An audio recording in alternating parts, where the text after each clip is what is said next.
Welcome to నాయకుడు. అయితే నాయకుడిలో ఇప్పుడు ఈ క్షణానికి నాతో ఉన్నారు నాయకురాలు. ఇక్కడ బ్యాక్గ్రౌండ్ చూస్తేనే మీ అందరికీ అర్థమైపోతుండొచ్చు నేను ఏ ప్రదేశంలో ప్రస్తుతానికి నాయకుడు టీం ఉందో. రాజమండ్రిలో మనం ఉండడం జరిగింది. రాజమండ్రి అర్బన్ నుంచి బరిలోకి దిగుతున్నారు టీడీపీ పార్టీ తరపున భవానీ గారు. భవానీ గారు అనగానే ఎవరా అని అందరూ ఒక క్షణం ఆలోచించారు. కానీ బ్యాక్గ్రౌండ్లో చాలా పెద్ద పొలిటికల్ హిస్టరీ ఉన్న నాయకురాలు. ఎవరు అంటే ఎర్రనాయుడు గారి కుమార్తెగా, అదేవిధంగా ఆదిరెడ్డి అప్పారావు గారి కోడలుగా రాజమండ్రిలో అందరికీ సుపరిచితురాలైన భవానీ ఇప్పుడు రాజమండ్రి అర్బన్ నుంచి బరిలోకి దిగుతున్నారు. క్యాడర్ బలంగా ఉన్న పరిస్థితుల్లో ఇక్కడ అసలు రాజకీయ సమీకరణాలు ఏ విధంగా ఉన్నాయి, 2014కి 2019కి తేడాలు ఏంటి, ఆవిడని అడిగి తెలుసుకుందాం. నమస్తే భవానీ గారు, ఎలా ఉన్నారు? ప్రచారంలో బిజీగా ఉండుంటారు. తండ్రి చాటు బిడ్డగా ఇప్పటి వరకు రాజకీయాలు అనేది తెలియకుండా ఒక గృహిణిగా ఇంట్లో ఉన్న మీరు ఇప్పుడు రాజకీయాలు కారణంగా బయటకు వచ్చారు. ఏ విధంగా అనిపిస్తోంది? అంటే ప్రజలతో ఇంటరాక్షన్ కానీ ప్రజల మధ్యలో ఉండడం కానీ ఏది కొత్త కాదు. పుట్టి నుంచి ప్రజల మధ్యలోనే పెరిగిన దాన్ని. జస్ట్ యాక్టివ్ పాలిటిక్స్లో ఇప్పుడు పార్టిసిపేట్ చేస్తున్నాను. ప్రజల మధ్యలోనే పెరగడం, జీవితం అంతా ప్రజల మధ్యలోనే గడిచింది. మళ్ళీ పెళ్లి చేసుకొని ఇక్కడ మెట్టినింటికి వచ్చినా కూడా ఇది కూడా రాజకీయ కుటుంబం అవ్వడం మూలన ఇక్కడ కూడా ప్రజలతోనే ఇంటరాక్షన్ ఎప్పుడు ఉంటుండేది. నేను ఇప్పుడు ట్రస్ట్ ఒకటి ఉంది, భవానీ చారిటబుల్ ట్రస్ట్ అని, దాని ద్వారా చాలా సేవా కార్యక్రమాలు చేసేటప్పుడు కూడా ప్రజలతో ఇంటరాక్షన్. ఇప్పుడు వాళ్ళకి ఏది బాగుంటుంది, ఎలాంటి కార్యక్రమాలు చేస్తే వాళ్ళు జీవితంలో కొంచెం మార్పు తీసుకొని రావచ్చు అని ట్రస్ట్ ద్వారా కూడా చేయడం జరిగింది. కాబట్టి అన్ని విధాలుగా ఎప్పుడూ ప్రజల మధ్యలోనే ఉన్నాను. ఇప్పుడు జస్ట్ ఎమ్మెల్యే అభ్యర్థిగా నన్ను ప్రకటించడం జరిగింది చంద్రబాబు నాయుడు గారు. సో ఇప్పుడు పొలిటికల్ సైడ్ అంటే పొలిటికల్గా ఏ సమస్యలు, ప్రజలకు ఎలాంటి సమస్యలు ఉన్నాయో అవన్నీ ఎక్కువ తెలుసుకోవడం ఇప్పుడు జరుగుతుంది. అంటే ప్రజలంతా వస్తూ ఉంటారు కాబట్టి ఎప్పుడు ఇంట్లో ఇప్పుడు మావయ్య గారి కోసం లేకపోతే మా హస్బెండ్ కూడా యాక్టివ్ పాలిటిక్స్ లేని చాలా సంవత్సరాలు బట్టి ఉన్నారు. సో వాళ్ళకి కలవటానికి ఎవరైనా వచ్చినప్పుడు కూడా ఇంట్లో ఎవరు అవైలబుల్గా లేరు అనుకోండి, ఆ టైంకి ఎవరు లేకపోతే నేనన్నా మాట్లాడటం జరుగుతుంది. సో అదంతా కొత్త ఏం కాదు. ప్రజలతో మాట్లాడడం, వాళ్ళ మధ్యలో ఉండడం, వాళ్ళ సమస్యలన్నీ కొత్త ఏం కాదు నాకు. అదేవిధంగా ఎర్రనాయుడు గారు, ఆ పేరు వింటేనే ఒక కరుడుగట్టిన టీడీపీ నేత. అదేవిధంగా ఆయన వాయిస్ రేజ్ అయిందంటే అసెంబ్లీలో అయినా ఎక్కడైనా ప్రతిపక్షాలు కామ్ అవ్వాల్సిందే. అలాంటి నాయకుడిగా మీరు ఒక సందర్భంలో మాట అనడం నేను విన్నాను, చిన్నప్పటి నుంచి అమ్మ పసుపు బట్టలే కొనేది అని. ఎలా ఉండేది ఒకసారి చిన్నదనం ఒకసారి? మెజారిటీ నాకు అంటే తెలుసు అంటే నాన్నగారు నేను పుట్టక ముందరే ఎమ్మెల్యే అయిపోయారు. ఒక 6 months మేబీ నేను మా అమ్మ కడుపులో ఉన్నప్పుడు నాన్నగారు ఎమ్మెల్యే అయ్యారు ఫస్ట్ టైం. సో అప్పటి నుంచి ఇంకా మాది పల్లెటూరు నేపథ్యం అంతా చాలా అభిమానంగా. అంటే మాది నిమ్మాడ అనే, శ్రీకాకుళం జిల్లాలో నిమ్మాడ అనే గ్రామం, చిన్న ఊరు. అందరికి ఊర్లో ప్రతి ఒక్కరు మాకు తెలుసు. అంటే అందరూ మా సొంత మనుషుల్లాగే ఉంటాం పల్లెటూరులో. పూర్వం అంటే 30 years బ్యాక్ పల్లెటూరు అంటే మీకు వాతావరణం ఎలా ఉండేది, అంతా చాలా బాగుండేవాళ్ళం. మన తెలుగుదేశం పార్టీ లీడర్గా ఆయన లాస్ట్ వరకు తెలుగుదేశం పార్టీ పార్లమెంటరీ పార్టీ లీడర్గా ఆయన వ్యవహరించారు.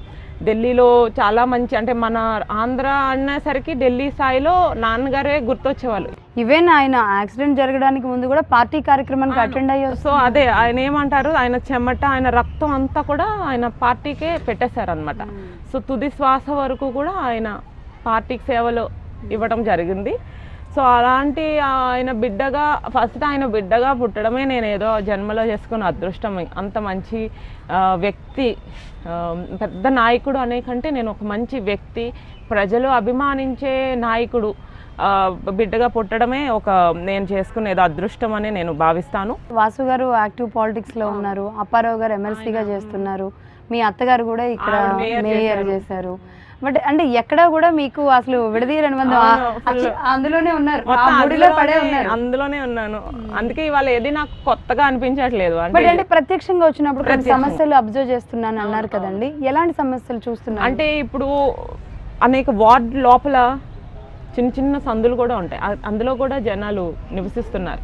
ఇప్పుడు మామూలు వ్యక్తులుగా అయితే అంత ఇంటీరియర్స్లోకి వెళ్ళాల్సిన పరిస్థితి రాదు. మేజర్గా మహిళలకైతే ఏ సమస్యలు అబ్జర్వ్ చేస్తారు? మహిళలు నిజంగా ఈ లాస్ట్ ఎన్ని రోజుల నుంచి అయితే తిరుగుతున్నానో ఐ కెన్ సే 90% మహిళలు నాకు ఏ సమస్య పెద్దగా చెప్పటం లేదు. వాళ్ళు చంద్రబాబు నాయుడు గారు పెట్టిన సంక్షేమ పథకాల వల్ల ఎలా ఆనందంగా ఉన్నారో అవే నాకు ఎక్కువ చెప్పడం జరుగుతుంది. సమస్యలు ఒక 10% వింటున్నాను. సమస్యలు ఏంటంటే మేజర్గా ఇక్కడ ఇల్లు కోసమే. అంటే ఇప్పుడు ఎలాగా చంద్రబాబు నాయుడు గారు ఈ ప్రతి ఒక్క మనిషికి పేదవాడికి ఒక ఇల్లు ఉండాలి అని ఏదైతే ఆయన కాన్సెప్ట్ వెళ్తున్నారో అది సక్సెస్ కూడా అవుతుంది. ఇప్పుడు 2 విడతలుగా ఇల్లులు చాలా మందికి మంజూరు చేయడం జరిగింది. సో అది సక్సెస్ కూడా అయ్యింది. ఇల్లులు కూడా మంచి క్వాలిటీ హౌసెస్ ఇస్తున్నాం. ఏదో ఒకటి కట్టేసి అలా కాకుండా మంచి క్వాలిటీ హౌసెస్ ఇచ్చేసరికి అందరూ వేరే ప్రజలు కూడా అందరు చూసి అందరు కూడా మాకు ఒక ఇల్లు కావాలి అని అందరిలో ఇది స్టార్ట్ అయిందనమాట. రాజకీయ విషయాలకు వస్తే కనుక ఇక్కడ ప్రత్యర్థిగా ఉన్నది ప్రస్తుతానికి వైసీపీ ఉంది, జనసేన కూడా ఉన్నాయి. కానీ 2014 విషయానికి ఒకసారి వెళదాం. బీజేపీ అండ్ టీడీపీ పొత్తుతో నాయకులు ఉన్నారు. వాళ్ళు ఎంతవరకు చేసుకోగలిగారు? అప్పుడైతే బీజేపీకి స్థానం బీజేపీకి ఇచ్చాం కాబట్టి అప్పుడు మంచి టీడీపీకి వేవ్ ఉంది. తర్వాత ఆ బీజేపీకి అక్కడ మోడీ గారు మనకి మన కోరికలన్నీ కూడా నెరవేరుస్తారని చెప్పి కూడా జనాలు నమ్మి బీజేపీకి కూడా వాళ్ళందరూ ఓటేయడం కూడా జరిగింది.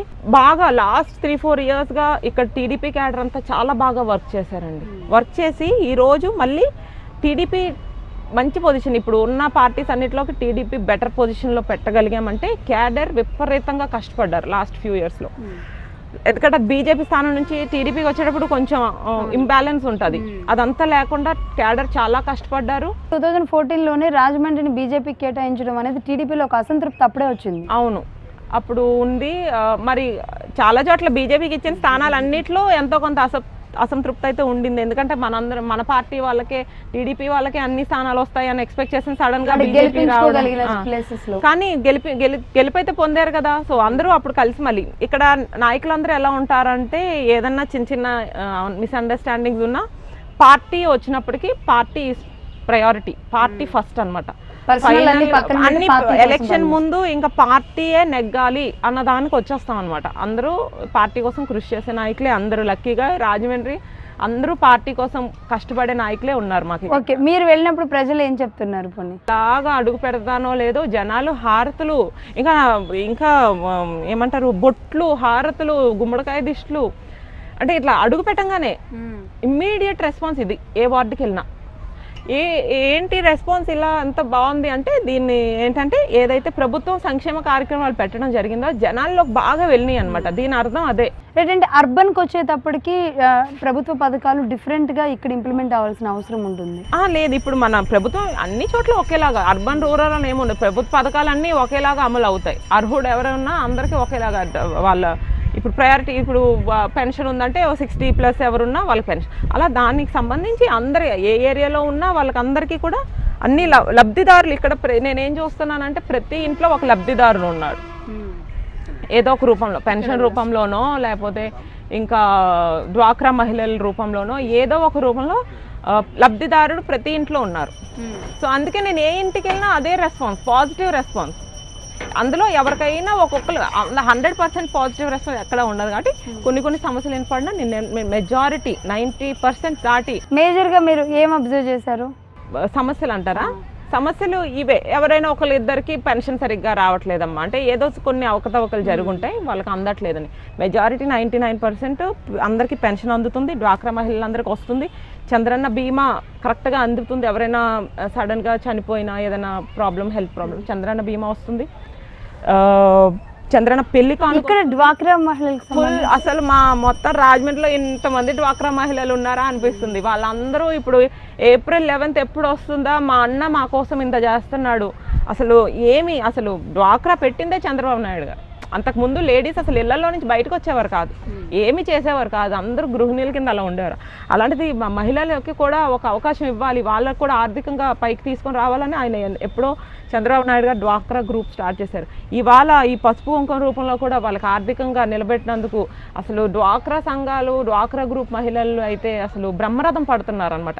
అమ్మ మేము మళ్ళీ అతని రుణం తీర్చుకోవాలి, ఏదైతే మా కోసం ఇంత చేస్తున్నాడు, ఇంత లోటు బడ్జెట్లో కూడా చేస్తున్నారు అనేది కూడా వాళ్ళకి ఎక్కుతుంది. వివిధ రకాల ప్రాంతాల నుంచి వచ్చిన వాళ్ళు వివిధ రకాల కుల మతాలు ఉంటారు. బట్ అంటే ఒక బీసీలు ఎటువైపు ఉన్నారు, కాపులు ఎటువైపు ఉన్నారు, లేదంటే ఓసీ ముస్లిమ్స్ ఎటువైపు ఉన్నారు, ఒక రకంగా అర్థం కాని పరిస్థితి ఉంటుంది. ఆ రూరల్లో ఉన్న పరిస్థితికి ఇక్కడికి డిఫరెంట్ గా ఉంటుంది. మీకేమనిపిస్తుంది? అన్ని వర్గాలు. ఇప్పుడు మీరు ఏదో కాపులు అన్నారు కాబట్టి కాపులు అంటే ఒక పర్టికులర్ పార్టీకి వేస్తారనేది ఏమీ లేదమ్మా. కాపులు అభివృద్ధి వద్దా కాపులకి చెప్పండి. ఏ కాస్ట్ అయినా మనం క్యాస్ట్ బేసిస్లో వెళ్ళకూడదు. మన జీవన విధానం ఎలా ఉంది, అభివృద్ధి ఏ ప్రభుత్వం చేస్తుంది, అది ఒక సొసైటీ ఇంప్రూవ్ అవ్వాలంటే, ఒక సమాజం ముందుకు ఇంకా నడవాలంటే ఇక్కడ ఆగిపోకూడదు. మనం ఈ క్యాస్టిజం దగ్గర ఆగిపోకూడదు. సమాజం క్యాస్టిజంగా ఆగిపోతే వెనక్కి వెళ్ళిపోతూ ఉంటుంది. సొసైటీ బ్యాక్వర్డ్స్ వెళ్తుంది, ఫార్వర్డ్ వెళ్ళాలంటే మనం డెవలప్మెంట్ బేసిస్ మీదే ఆలోచించాలి. ఏ ప్రభుత్వం మనకు డెవలప్ చేస్తుంది, ఏ ప్రభుత్వం వల్ల మన జీవితం బాగుపడుతుంది అన్న ఆలోచించుకొని చేస్తే తెలుగుదేశం ప్రభుత్వం వల్లే అది సాధ్యం. ఒక రకంగా ఒక పార్టీ ఇప్పుడు దిగింది కాబట్టి ఓట్లన్నీ చీలిపోతాయి, కాపు సామాజిక వర్గం అంతా ఒక పార్టీకే ఉంటుంది అనేది కూడా అంటున్నారు. అలాంటి పరిస్థితులు ఉంటాయా అసలు? మీరు అవి గమనించారా? అలా అని నేను అనుకోనమ్మా. ఎందుకంటే వేసే వాళ్ళు ఉండొచ్చు, బట్ వన్ సైడెడ్గా ఎట్లా వేస్తారు? మా టీడీపీలో కూడా బోల్డ్ మంది కాపు నాయకులు ఉన్నారు. జస్ట్ కాపు నాయకులు అన్ని పార్టీస్లో, అన్ని క్యాస్ట్లో, అన్ని పార్టీస్లో ఉంటారు. అలాగని మా వాళ్ళు కూడా వెళ్ళిపోయి అక్కడ వేసేస్తారు, అలా ఉండదు. మరి ఇక్కడ ఎవరి పార్టీకి చెందిన నాయకులు వాళ్ళకు ఉంటారు. అట్లాగానే అందరికీ పడతాయి, అందరికీ పడతాయి. ఒక్క సైడ్ ఆయన ఎవరో వచ్చారంటే వాళ్ళకే ఒక క్యాస్ట్ మొత్తం ఓడేస్తుంది అసలు అనుకోవడం కూడా ఫూలిష్. అది అలా ఆలోచించకూడదు. ఎందుకంటే ఎవరి పార్టీకి సంబంధించి ఏ పార్టీలో వాళ్ళ నాయకులు ఉంటారు. మాకు బోల్డ్ మంది మాకు ఇదేంటి గ్రాస్ రూట్ లెవెల్ నుంచి, గ్రౌండ్ లెవెల్ నుంచి పై లీడర్స్ వరకు తీసుకుంటే అన్ని స్థాయిల్లో కూడా మా కాపు వర్గానికి సంబంధించిన లీడర్స్ బోల్డ్ మంది ఉన్నారు. కార్పొరేటర్స్ దగ్గర నుంచి పెద్ద పెద్ద మినిస్టర్స్ వరకు కూడా కాపు సామాజిక వర్గానికి చెందిన లీడర్స్ ఉన్నారు. సో వాళ్ళందరూ వాళ్ళ క్యాడరు, వాళ్ళ ఫ్యామిలీస్, వాళ్ళ బలం అంతా కూడా మాకే పడతాయి. ఇక్కడ పార్టీనే చూస్తున్నారు. నేనైతే పార్టీనే చూస్తాను. వ్యక్తిగా మీ ప్రభావం ఎంతవరకు ఉండే అవకాశాలు ఉన్నాయి? నేను ఇప్పుడు నా వరకు తీసుకుంటే డెఫినెట్లీ ఎర్రన్ నాయుడు గారు అమ్మాయి ఫస్ట్ పాయింట్. ఫస్ట్ నా రికగ్నిషనే నా లైఫ్లో ఏంటి, ఫస్ట్ రికగ్నిషన్ నా లైఫ్లో వచ్చిందే నా తండ్రి దగ్గర నుంచి, వాళ్ళ అమ్మాయి కింద. సో ఆయన ప్రాంతాలకు అతీతంగా ఆయనకు అభిమానించే మనుషులు ఉన్నారు. ఎందుకంటే ఆయన బీసీలోనే ఎవరైతే బీసీ వర్గానికి చెందిన ప్రజలు ఉంటారో వాళ్ళందరికీ సాయశక్తిలో కృషి చేసి వాళ్ళకి చాలా సేవ చేశారు. అలా బీసీలనే కాదు, అన్ని వర్గాల ప్రజలకు ఆయన చేరువయ్యారు. ఫస్ట్ అసలు నాకు మా నాన్నగారి గురించి చెప్పాలంటే ఆయనకి పార్టీస్కి అతీతంగా కూడా అభిమానించే నాయకులు ఉన్నారు. ఎందుకంటే నేను నా చిన్నతనంలో చూసేదాన్ని. ఆయనకి అప్పుడు మేజర్ మనకి టీడీపీ కాంగ్రెసే ఉండేవి, ఇవన్నీ పార్టీస్ తర్వాత వచ్చినవి. సో టీడీపీ కాంగ్రెస్ ఉండేటప్పుడు అసలు కాంగ్రెస్లో కూడా ఎంతోమంది నాయకులు ఆయనకు అభిమానించే నాయకులు ఉండేవారు. ఆయన వ్యక్తిత్వం అలాంటిది.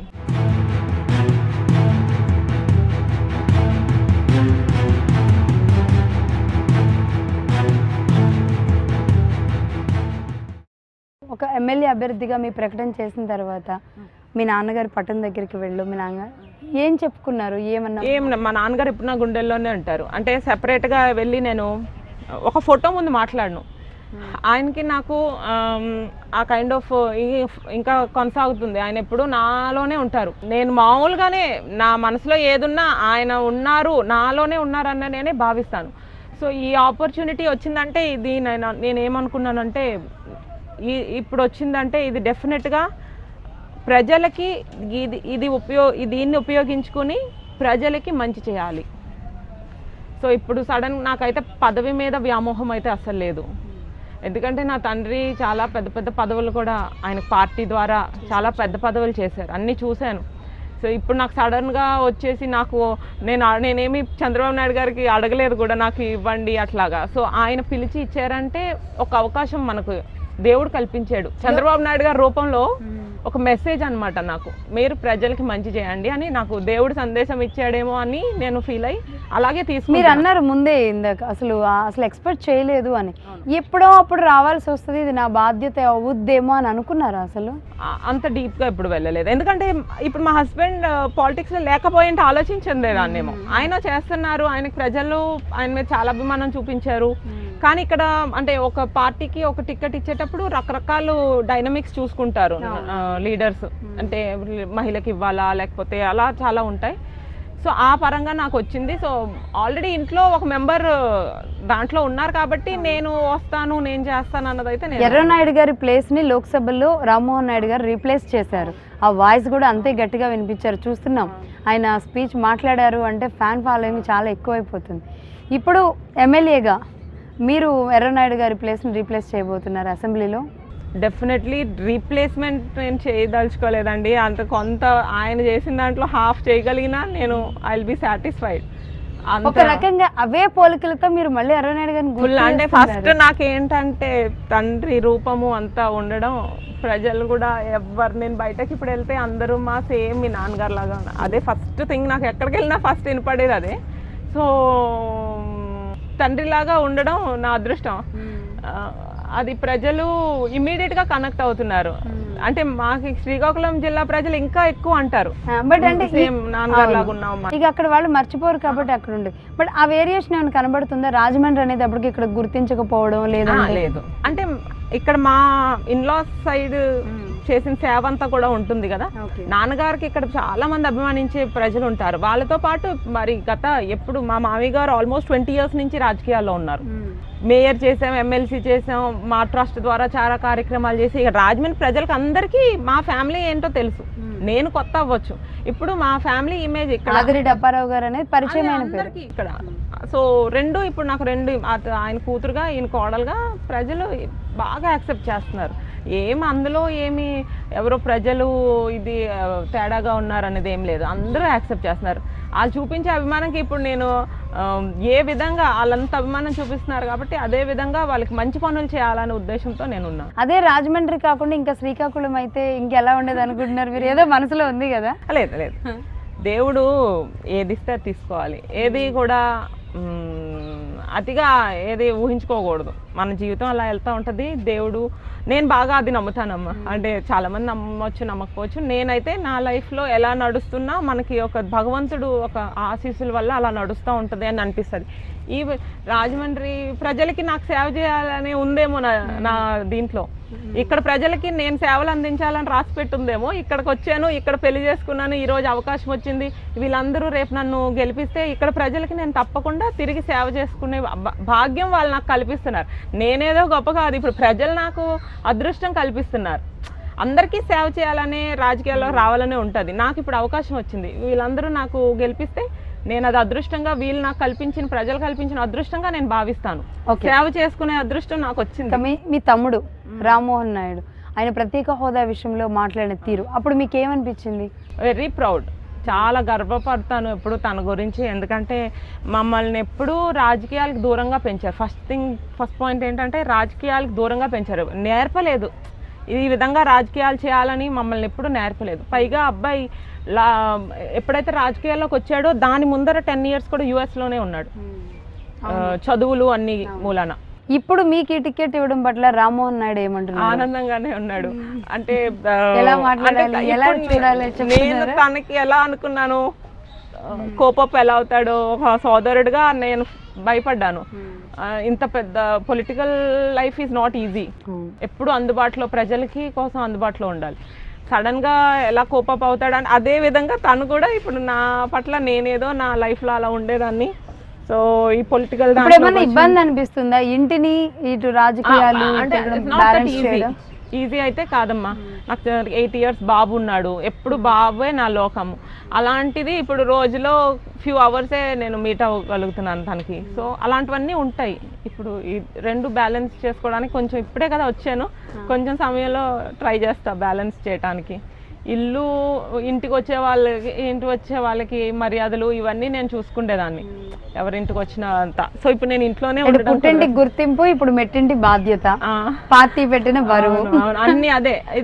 ఈ అన్నిటితో ఎమ్మెల్యే అయితే రాజమండ్రికి ఒక మొదటిగా ఈ పని చేయాలి నేను అనుకుంటే అది ఏం పని? శానిటేషన్ ప్రాబ్లం నాకు బాగా ఎక్కువ కనిపిస్తుంది. మీరు ఇప్పుడు పొల్యూట్ అయిపోయిన చెత్త అన్నట్టు నాకు ఎక్కడికక్కడ నేను కొంచెం నీట్గా ప్రదేశాలను ఉంచుకోవాలి అని బాగా నమ్ముతాను. సో చాలా వరకు ఎక్కడికక్కడ మనం కొంచెం ప్రజల అవేర్నెస్ తీసుకొచ్చి ఇనిషియేషన్ తీసుకుంటే చక్కగా మన ప్రాంతాన్ని చక్కగా నీట్గా ఉంచుకోవచ్చు. డ్రైనేజ్ సిస్టమ్, యాక్చువల్లీ నిన్న నా మనసులో నేను చాలా మీటింగ్స్లో నేను డ్రైనేజ్ గురించి ఇక్కడ మాట్లాడాను. నిన్న సభలో కూడా చంద్రబాబు నాయుడు గారు నాకు కోరిక ఏంటంటే రాజమండ్రికి ఎప్పుడన్నా నేను అండర్ గ్రౌండ్ డ్రైనేజ్ చేయాలన్నది నాకు ఒక కోరిక అని ఆయనే చెప్పడం నాకు చాలా ఆనందం అనిపించింది. ఎందుకంటే నేను గత 10 రోజులుగా చాలా చోట్ల తిరిగేటప్పుడు డ్రైనేజెస్ మీద కాన్సన్ట్రేషన్ చెప్పాను అనమాట. డ్రైనేజెస్ని ఇంప్రూవ్ చేస్తాను, వీలైతే అండర్ గ్రౌండ్ డ్రైనేజ్ కూడా చేయడానికి కృషి చేస్తానని చెప్పాను. అదే మా నాయకుడు కూడా అదే చెప్పారు. కాబట్టి ఇప్పుడు నాకు తెలుగుదేశం ప్రభుత్వం కానీ వస్తే మీరు అనుకున్న ఫస్ట్ పని అయిపోయింది. సార్తో చెప్పి తప్పకుండా ఆయన ఆలోచన కూడా అలాగే ఉంది కాబట్టి డెఫినెట్లీ దాని మీద వర్కౌట్ చేస్తాను. ఇంకా ఇల్లు సమస్య, ఇంకా అవన్నీ ప్రజలకు ఎప్పుడూ అందుబాటులో ఉంటూ వాళ్ళకి ఏ సమస్య వచ్చినా ఒక్కొక్క సమస్యలు చెప్పి రావు, సడన్గా వస్తుంటాయి. ఎప్పుడు అందుబాటులో ఉండాలి. ఫస్ట్ వాళ్ళు ఎప్పుడు నాకు సమస్య చెప్తే అందుబాటులో ఉండి దూరం చేయడానికి సమస్యని ట్రై చేస్తాను. రైట్. అంటే మహిళలే నాయకులు అయితే కనుక ఇంటిని ఎంత చక్కగా పెట్టుకుంటారో నియోజకవర్గాలను కూడా అంత చక్కగా పెట్టుకోగలరు. మహిళలు చూపించగలం. చాలా మంది మహిళలు ఆల్రెడీ ప్రూవ్, నేను ఇప్పుడు కొత్తగా వచ్చాను కానీ మనకు ఎంతో మంది మహిళలు ప్రూవ్ చేశారు, మల్టీ టాస్కింగ్ చేసి, ఇల్లు, పిల్లలు, రాజకీయం అన్నీ చేసి. అలాంటి వాళ్ళందరినీ ఇన్స్పిరేషన్గా తీసుకుని చంద్రబాబు నాయుడు గారు ఒక్కొక్క చోట 1.5 గంట స్పీచెస్ ఇస్తున్నారు. ఆయన వయసు ఏంటి, ఆయన చేస్తున్న పని ఏంటి, అది చూసిన తర్వాత నేను చేస్తున్నది ఏమాత్రం కాదు, ఇంకా చేయాలి అన్న ఒక తపన పెరిగిపోతుంది అనమాట. అలాంటి నాయకుడు మాకు ఉండడము గొప్ప అదృష్టం. మన లీడర్ ఎప్పుడు ఒక we should look up to him, we should feel proud of him. Not like 16 నెలలు జైల్లో ఉండి వచ్చే నాయకుడిది మా నాయకుడు అలాంటి ఎలా చెప్పుకోగలుగుతున్నారో అది నాకైతే అర్థం కావట్లా. అంటే వేరే పార్టీ వాళ్ళు మా నాయకుడి గురించి మేము ప్రౌడ్గా చెప్పుకుంటాం. ఏమీ అతను తప్పు చేయడు. ఆయన రాష్ట్రాన్ని అప్పటి నుంచి తీసుకుంటూ ఉమ్మడి రాష్ట్రంగా ఉన్నప్పటి నుంచి రాష్ట్రానికి ఎంత అభివృద్ధి చేశారు. So I feel proud to work under his leadership. So అదొక గొప్ప భాగ్యంగా ఫీల్ అవుతున్నాను. ఆయన కింద పనిచేయడం ఒక గొప్ప అవకాశం నాకు కల్పించారు ఆయనే. So first I'm very thankful. ముందు నా కృతజ్ఞతలు ఆయనకు తెలుపుకుంటున్నాను. రైట్. అంటే ఎమ్మెల్యే అయిన తర్వాత ఎవరికి కృతజ్ఞతలు తెలుపుతారు? చంద్రబాబు నాయుడు గారికి ఫస్ట్. అసలు నాలో టాలెంట్ ఉంటుంది, నేను చేయగలను అని నమ్మి ఆయన నాకు ఫస్ట్ అడగకుండా కూడా ఇచ్చి నువ్వు చేయగలవు అని ఆయన ఎంకరేజ్, మహిళలు రాణించాలి అన్ని దాంట్లో అని ఆయన ఎంకరేజ్ చేసి చెప్పినందుకు ముందుగా ఫస్ట్ ఆయన కృతజ్ఞతలు తెలుపు. ఒక రకంగా అంటే క్యాడరు డెఫినెట్లీ గెలిచానంటే అందరు కృషి. ఇక్కడ రాజమండ్రి మా టీడీపీ క్యాడర్ అంతా కృషి వల్ల నేను గెలిచాను. ప్రజలు ఓట్లు వేసినందుకు గెలిచాను. క్యాడర్కి ప్రజలకి నెక్స్ట్ నమస్తే. అంటే భవానీ గారు, ఆ టైంలో ఉన్న నాయకుల పుత్రులు లేదంటే పుత్రికలు అందరూ ఇలా వస్తున్నారు కదా, వారసులు ఒక రకంగా. టీడీపీకి కొత్త రక్తం ఎక్కించే ప్రయత్నాలు జరుగుతున్నాయా? ఎవరు వచ్చినా ఎంకరేజ్ చేస్తారండి. అసలు కొత్త రక్తం అంటే మా ఫాదరే కొత్త రక్తం. టీడీపీ ఆవిర్భవించేటప్పుడు ఇలా కొత్త వ్యక్తులు ఎంతోమంది వచ్చారు. లేకపోతే జస్ట్ ఆయన నార్మల్ ఒక టీచర్ సన్ అనమాట మా ఫాదర్. అలాంటి వారు కొత్త రక్తం వచ్చినట్టే. బట్ ఇప్పుడు ఏంటంటే మాకు కూడా ఏంటంటే ఇది ఒక అవకాశం. ఇప్పుడు సినిమా హీరోలు ఉంటారు, వాళ్ళకి ఒక అవకాశం వస్తుంది, వాళ్ళ ఫాదర్ ఎవరో హీరో అయితే. మాకు అలాగ ఒక అవకాశం అలా వచ్చింది. నెక్స్ట్ మేము ప్రజల దగ్గర ప్రూవ్ చేసుకోవాలి. ఎంతమంది లీడర్స్ పిల్లలు ఓడిపోలేదండి ఫస్ట్ ఎలక్షన్లోనే. ఫస్ట్ ఎలక్షన్లో ఓడిపోయిన సంఘటనలు బోల్డ్ ఉన్నాయి. ఎంత వారసత్వం ఉన్నప్పటికీ కూడా టికెట్ రావచ్చు, టికెట్ వచ్చేదానికి ఒక అవకాశం రావచ్చు. కానీ ప్రజల దగ్గరికి వెళ్ళి ప్రజల యొక్క అభిమానం మనం పొందలేదు అనుకోండి, ఇమ్మీడియట్గా రిజెక్ట్. అది ఏ ఫీల్డ్లో అయినా, సినిమా ఇండస్ట్రీ అవ్వచ్చు, ఏదైనా ఏ ఫీల్డ్లో అయినా వర్తిస్తుంది. సో ప్రజల దగ్గర మన అభిమానం సంపాదించుకోవాలి, ప్రజలకి మనం ఒక నమ్మకం కలిగించాలి అనేది నా భావన. రైట్ భవానీ గారు, అంటే ఎక్కడ కొత్త వ్యక్తి అని ఏ మాత్రం అనిపించట్లేదు. మీతో మాట్లాడితే సమాజాన్ని మొత్తం ఒక రకమైన విశ్లేషణతో ఉన్నారు, పార్టీ పట్ల, ప్రజల పట్ల, సమాజం పట్ల. ఎనీవే మీ వ్యూ బాగుంది. ఎంతవరకు సక్సెస్ అవుతారో చూద్దాం. మళ్ళీ కలుద్దాం. Thank you very much Bhavani గారు. ఇవాళ మన నాయకురాలు రాజమండ్రి అర్బన్ నుంచి టీడీపీ పార్టీ తరఫున పోటీ చేస్తున్న Bhavani. Keep watching HM TV.